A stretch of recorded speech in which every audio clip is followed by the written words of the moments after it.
அனைவருக்கும் இனிய காலை வணக்கம். இந்த நாள் இனிய நாளாக அமைய என்னுடைய வாழ்த்துக்கள்.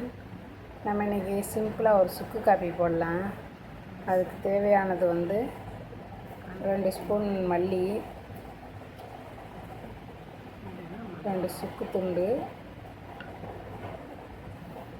துளசி கொஞ்சம், ஏலக்காய் ஒரு 3,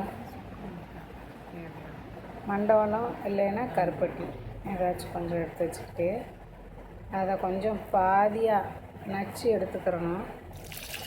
அதில் அப்படியே 2 டம்ளர் தண்ணி ஊற்றினோம்னா 1 டம்ளராக வற்க வைக்கணும். போட்டு நல்லா கொதிக்க வச்சு அந்த சாரெல்லாம் இறங்கி நல்லா வரும்.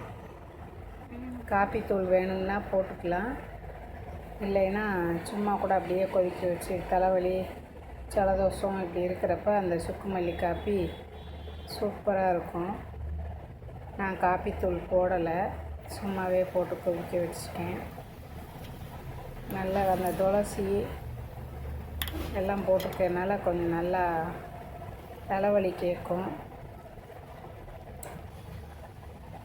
நல்லா கொதிச்சிருச்சு.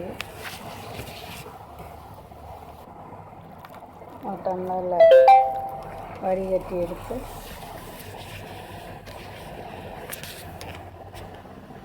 சாப்பிட்டோம்னா அருமையான சுக்கு காப்பி ரெடி.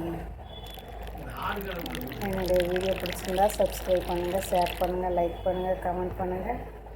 அடுத்து ஒரு நல்ல வீடியோவில் சந்திக்கலாம். நன்றி.